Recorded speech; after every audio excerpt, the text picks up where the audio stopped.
Amigos míos, bienvenidos a bordo de este viaje de historias. Y hoy nos vamos a embarcar en la búsqueda de uno de los monumentos más extraños, exóticos e imposibles de cuantos existen en el planeta Tierra. Mejor, diría, el más. Y que quienes en este momento siguen excavando para encontrar la verdadera dimensión de todo este complejo, están asombrados. Y asombrados porque, según sus cálculos, se podría decir que no han descubierto ni la mitad.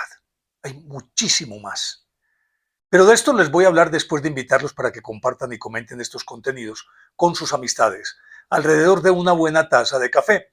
Los invito para que se suscriban en mi canal de YouTube, que es Néstor Armando Alzate, y lógico, ese es mi canal oficial. Denle me gusta, activen la campanita para recibir notificaciones.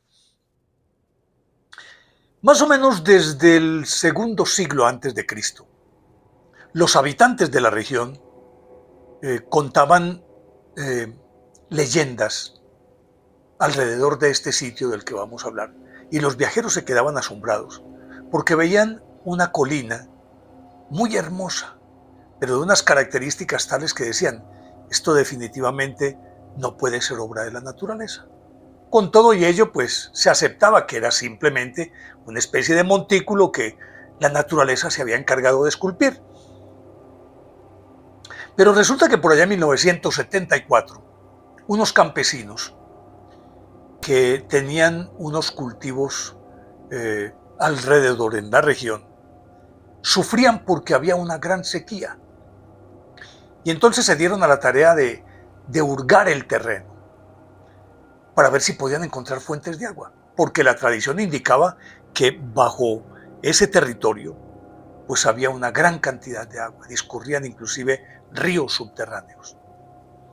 Se dedicaron a cavar, y cuál no sería su sorpresa cuando a más de 4 metros de profundidad fueron encontrando, porque el pozo tenía que ser grande y ancho,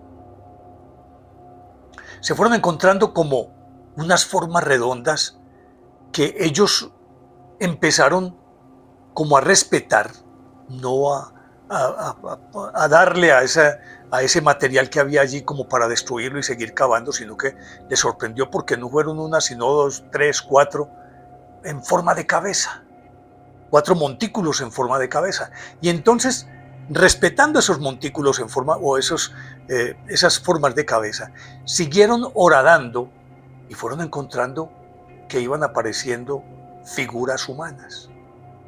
Inmediatamente llamaron pues a los especializados, en este caso los arqueólogos.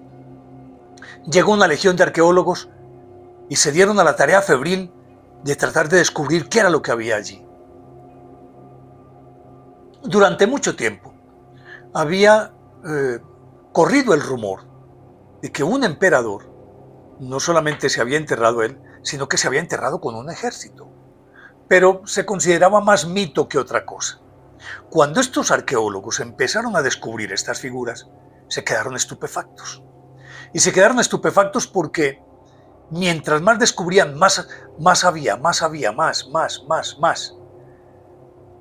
Pues este complejo, situado a 30 kilómetros de la antigua capital de China, de Xi'an, se convirtió en noticia mundial y en un gran suceso al que todos quisieron acudir, todos los arqueólogos del planeta quisieron ir allí, pero las autoridades chinas son demasiado herméticas y no lo permitieron, solamente a gente de confianza de ellos. Pues lo cierto del caso es que después de trabajar muchos años, descombraron todo ese terreno y encontraron que en efecto, allí, tal cual lo decían las leyendas, había enterrado un ejército.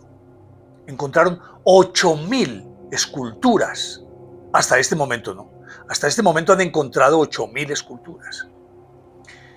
Y estas esculturas son de tamaño real, correspondientes a un ser humano. Pues se sabía a ciencia cierta que en ese paraje había sido enterrado el emperador, que llamaron el emperador amarillo, Shi Huangdi, en el siglo III a.C. Shi Huangdi subió al trono a los 13 años, un hombre muy pagado de sí mismo y ejerciendo un poder absoluto, desde esa temprana edad. Metió en cintura a todas las provincias que había alrededor y creó un imperio vastísimo.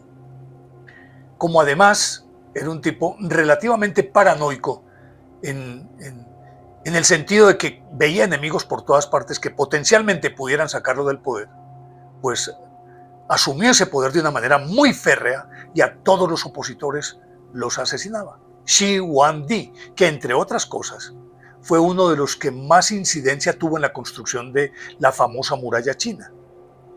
Él se dice que fue uno de los grandes constructores de esa muralla china y de hecho se asume que es casi como padre de la nacionalidad china que conocemos hoy, o de la identidad china que conocemos hoy.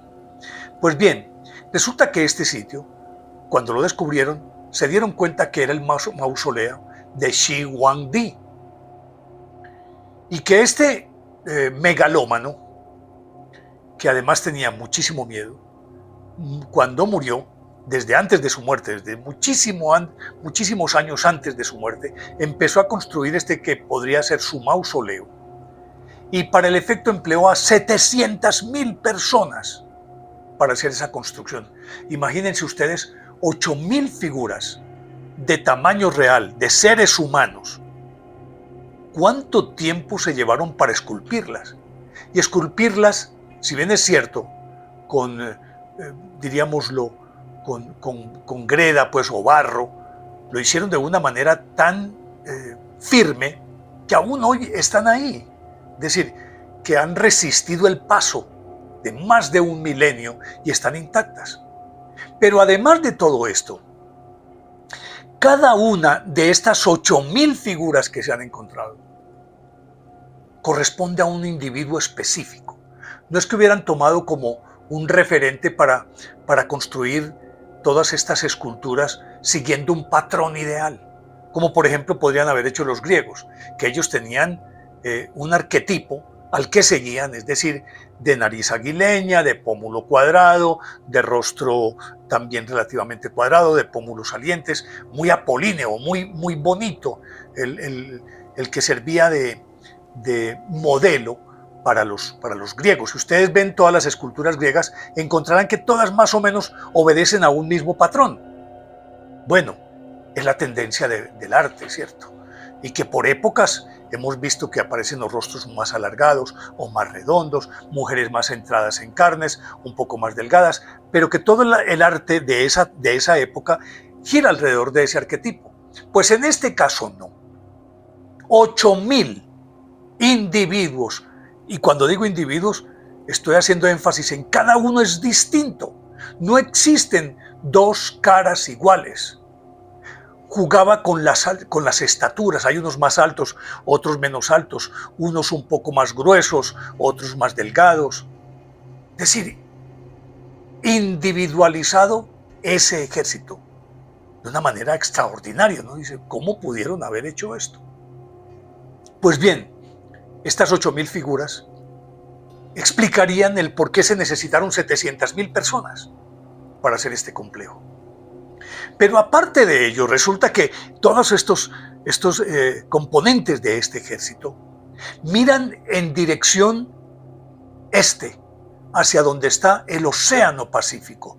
Todos miran hacia allá y tienen la mirada, en eso sí, diríamoslo, que más o menos uniforme, en el mismo sentido, en la misma dirección, los 8,000. Y cada uno, si bien es cierto, está en posición de guardia, no menos cierto es que la forma de coger las lanzas, la forma en que tienen ubicadas las piernas, difieren, no cada uno de ellos, pero sí como por segmentos. Es como si hubiera organizado ese ejército por contingentes, este es el primero, aquel es el segundo, como perteneciendo a distintos cuerpos de ese ejército. Se supone que Shi Huangdi lo que pretendía era que ese ejército lo protegiera en el viaje al más allá. Pero para poder hacerlo también y tener la seguridad de que lo iban a proteger, tenía que además concebir el sitio. como un fuerte, algo en donde se pudiera proteger. Es decir, casi que él, en esa obsesión por los posibles atentados que podría sufrir, simplemente lo que hizo fue tratar de preservarse aún después de la muerte. Y entonces, el emplazamiento que construyó era el que en principio sorprendía a viajeros y a los habitantes de Yangtze, de Yanzhai. Y es que esa colina, todos decían, eso no es natural. Y en efecto, cuando descubrieron esto, se dieron cuenta que era una pirámide perfecta. De hecho, ya ahora que se conoce realmente el tamaño de esa pirámide, se asume que es la cuarta en el mundo en cuanto a metros cúbicos, al perímetro, es inclusive 2-3 veces más que la pirámide de Keops. Recordemos que la pirámide de Keops tiene 146 metros de altura y tiene en su base por cada lado 230 metros. Las bases son de 230 metros por cada cara. Pues resulta que esta pirámide, si bien es cierto, no alcanza los 146 metros de altura, tiene 56 metros de altura, pero en su base cada cara tiene 350 metros.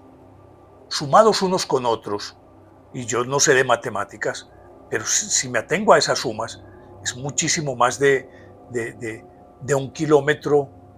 Yo de eso no entiendo, esas bases, para empezar. Y dicen que es la cuarta en el mundo, detrás de Giza, pues la de Keops, la de Cholula, y no recuerdo la tercera. En todo caso, esta es la cuarta. Pero resulta que Shi Huangdi, pues entonces imagínense ustedes que cuando él concibió este monumento, lo concibió como su sepulcro, y por eso se tomó la molestia de, imagínense cuántos años tuvieron que invertir para poder esculpir todas esas figuras. Pero lo hizo también para quedar a buen recaudo y, como decía ahorita, él tenía que proteger su perímetro. Entonces construyó esta pirámide. Pero para despistar a los enemigos, aquí no es el dicho popular, sino aquí despistar al enemigo. Aquí en efecto sí era para despistar a sus enemigos, que entre otras cosas eran demasiados, porque él había hecho lo suficiente como para que lo odiaran. Pues resulta que dio la orden de que después de muerto, aún en vida, es decir, construyeron la pirámide y en vida empezó a sembrar en todas, digámoslo en este caso, en las caras de esta pirámide, en cada una de las caras, empezó a sembrar árboles y árboles y árboles, y todo el mundo se preguntaba, bueno, una construcción de estas y ponerle árboles encima. Pues lo que él quería era camuflar este sitio. Y en efecto, así fue. Precisamente como de manera deliberada, porque hay otras que son abandonadas, las de los mayas en Guatemala, en Yucatán, son pirámides abandonadas que la naturaleza las invade. En este caso no, deliberadamente hizo sembrar toda la pirámide, desde las bases, de cada una de las caras hasta arriba, hasta la cúspide, las hizo sembrar.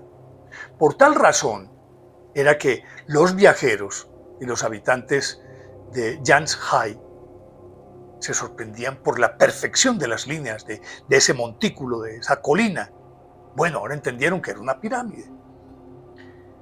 Pero la cuestión no para ahí, porque regularmente estos paranoicos no se contentan con tratar de cerrar todas las esclusas para que no les puedan llegar, sino que además se inventan vías de escape por todas partes. Pues resulta que bajo esa pirámide en donde está el que se ha dado en llamar el ejército de terracota, que son esas 8,000 esculturas que hay debajo de la pirámide un entramado de galerías subterráneas que pueden tener hasta 3 y 4 metros de anchura, y el techo puede ser también 3-4 metros, muy bien hechas y que discurren en todas las direcciones y que pueden alcanzar ese entramado entre una y otra, casi que como deliberadamente se construyera una especie de laberinto, puede alcanzar, dicen los especialistas, 700 metros de profundidad. Cuando uno dice 700 metros, dice, bueno, son 700. Pero cuando uno lo traslada a otra comparación, es decir, a 1 kilómetro, 300 metros que 1 kilómetro, casi 1 kilómetro, por decirlo de alguna manera, ya uno se queda definitivamente sorprendido, porque de la única manera que estas galerías pueden alcanzar tales profundidades es cuando son galerías de minería, cuando son túneles de minería. Pero en este caso, al parecer, como discurren en distintas direcciones, podrían ser o vías de escape o podrían ser también,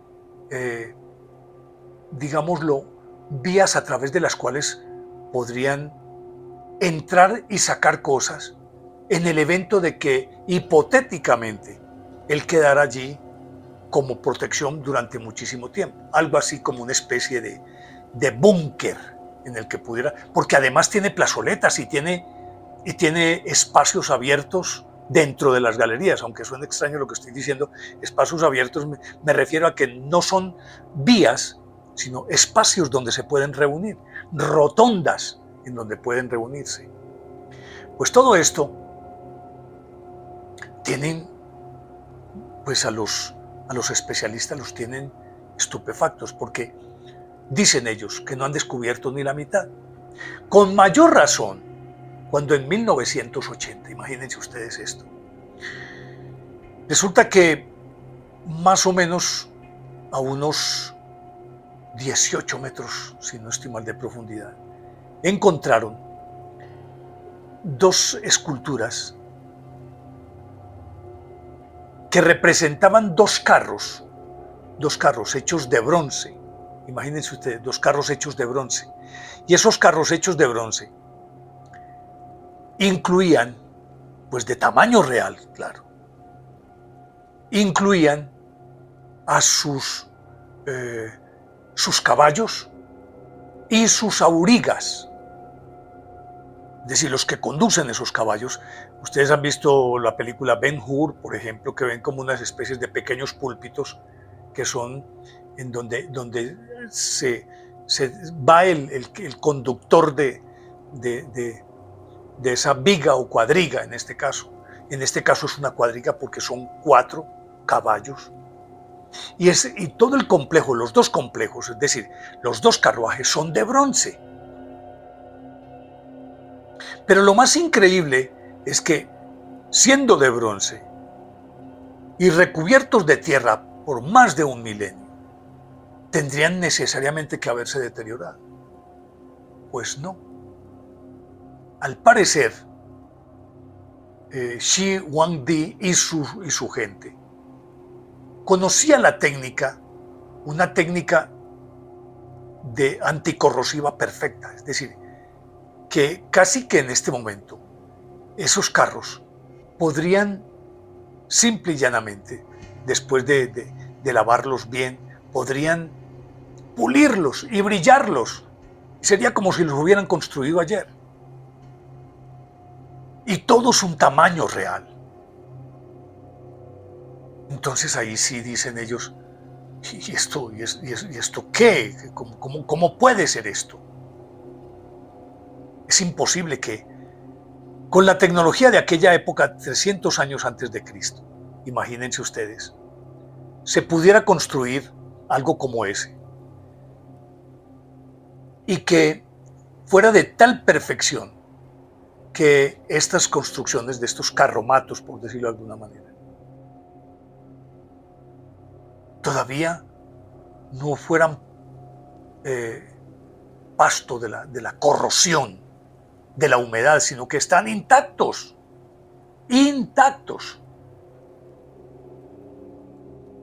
Ahí sí, inclusive algunos especialistas en metalurgia se han dedicado a estudiar estos carruajes, porque dicen que no se puede comprender cómo lo hicieron, ni quiénes lo hicieron.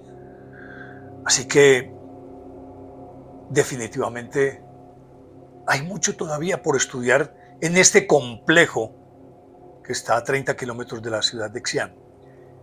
Y adentro, aunque dicen que ya se descubrió, pero el gobierno chino no permite visitarlo, Pero quienes han estado allí afirman que ahí está la tumba de Shi Huangdi y que está en una sala majestuosa, bellísima, muy amplia, abovedada, y que en el techo, o que el techo, tiene cientos de miles de perlas que podrían dar la sensación de que es el firmamento lleno de estrellas y que en su alrededor hay muchos tesoros.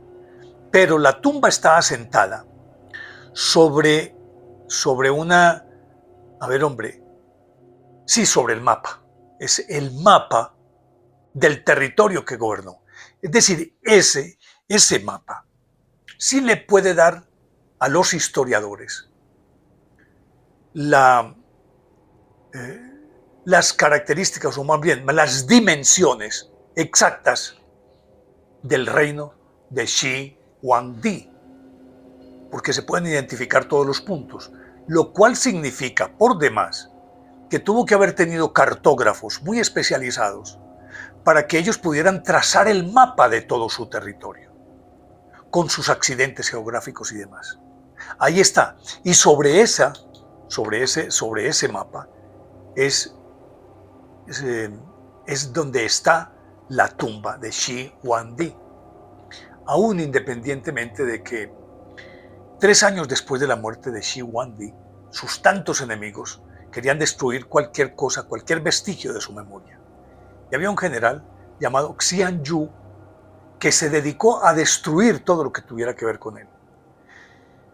Y afirman los historiadores que ese general causó un daño tan irreparable en ese ejército de terracota, no estos 8.000 que se han encontrado, porque todos están intactos, sino que se podría decir que quizás en vez de 8.000 podrían existir el doble de esculturas, y que este general pudo haber destruido muy buena parte, hipotéticamente, de esos. Estamos hablando de la mitad, estaríamos hablando de en total unas 16.000 esculturas.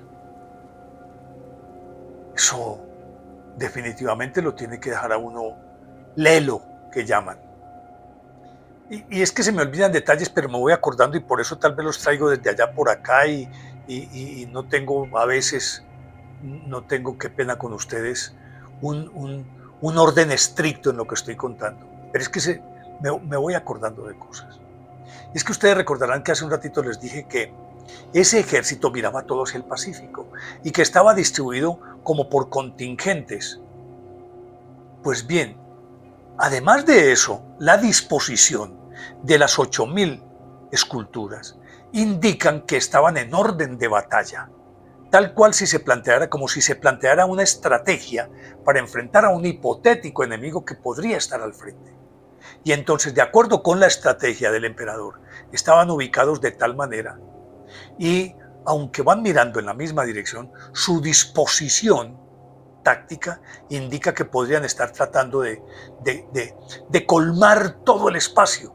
Es decir, que no fueran solamente hacia el frente, sino que en un momento dado pudieran reaccionar hacia los costados, porque recordemos que la táctica y la estrategia militar indica que se debe tener una gran flexibilidad, sobre todo en la protección de los flancos, que son los lados más vulnerables. Pues ese ejército entonces indica, o para los estudiosos, podría ser también un planteamiento de una batalla que les indicaría cómo era la estrategia que tenían los ejércitos chinos en aquella época para enfrentarse a los enemigos. Pero cuando decía que un hipotético enemigo, si recuerdan que dije que miraban todos hacia el Pacífico, porque en esa dirección, uno dice, va mirando en una dirección, pero resulta que en esa dirección lo único que hay es el Océano Pacífico. Eso llevó a pensar a muchos especialistas que probablemente ese hipotético enemigo podría provenir del mar Pacífico. Pero ¿quién sería ese hipotético enemigo si está mirando hacia el Pacífico? Es un misterio, sigue siendo una incógnita. Y como para ir redondeando, amigos míos, ¿cómo les parece la personalidad de este Shi Huangdi, del emperador amarillo? ¿cómo sería el absolutismo con el que manejaba a toda China? ¿Y cómo sería la paranoia de él? Que de acuerdo con algunos textos que se han encontrado pues, en la investigación, se ha llegado a la conclusión, y la historia lo dice, que él asesinó después de que terminaron la obra, porque se asume que terminaron la obra y él tuvo tiempo de contemplar su obra y dijo, bueno, ahora sí me puedo morir tranquilo, me puedo morir en paz. Hizo asesinar a cientos de miles de trabajadores. Recordarán que les dije que, de acuerdo con los cálculos que se hacen, allí trabajaron 700,000 personas. Pues hizo asesinar a cientos de miles, a los que probablemente los intercambiaba, trabajaban aquí, pero también en la construcción de la muralla china. En todo caso, murieron cientos de miles.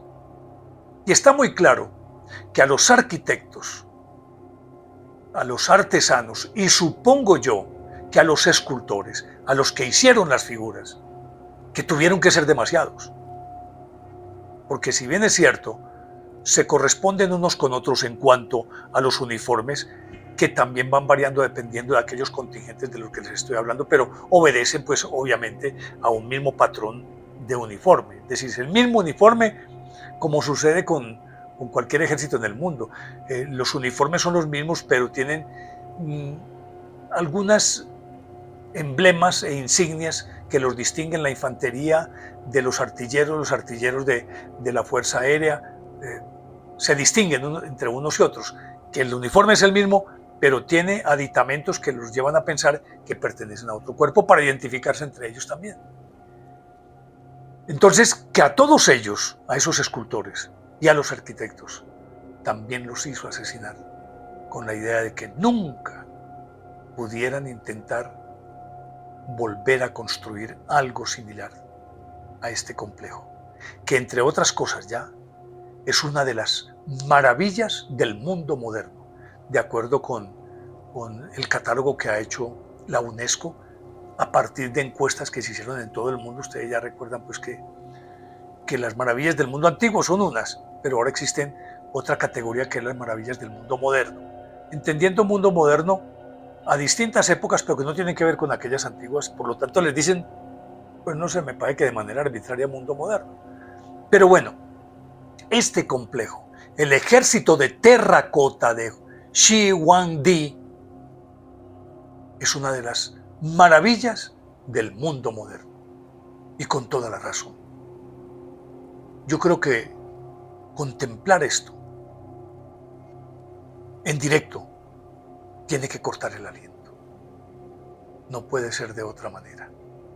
El ejército de terracota, del que todavía hay, de acuerdo con lo que dicen los especialistas, muchísimo, pero muchísimo, es muchísimo por descubrir, y que tal vez podría gastarse una generación más para conocer realmente las características y el tamaño de este monumento, del que dicen que apenas va por la mitad en cuanto a restauración, digámoslo así, el descombrar todo lo que hay debajo. No sé por qué el gobierno chino no quiere compartir esto con el resto del mundo. Celos, ¿por qué? Porque podrían encontrar tesoros al gobierno chino. ¿Qué le quita o qué le pone encontrar tesoros, pues, desde el punto de vista económico? Pero ¿por qué no compartir eso que no es de ellos, sino que es un patrimonio de la humanidad? Pero bueno, los chinos son así. Quería contarles esta historia y espero que les haya gustado, porque a mí, cada vez que leo o veo imágenes de esto, me quedo todavía más asombrado de lo que estuve en un principio, porque cada vez se le agregan más cosas únicas y extrañas a esta historia. Espero que les haya gustado. De ser así, por favor, denle me gusta y activen la campanita para recibir notificaciones. Y no se les olvide suscribirse en mi canal de YouTube, Néstor Armando Alzate Ilógico. Y como siempre les dejo la inquietud, que ya es tradicional en nuestros episodios. ¿Les parece lógica o ilógica esta historia? Ustedes lo deciden. y los espero en el próximo episodio, que con seguridad será otro viaje maravilloso. Chao.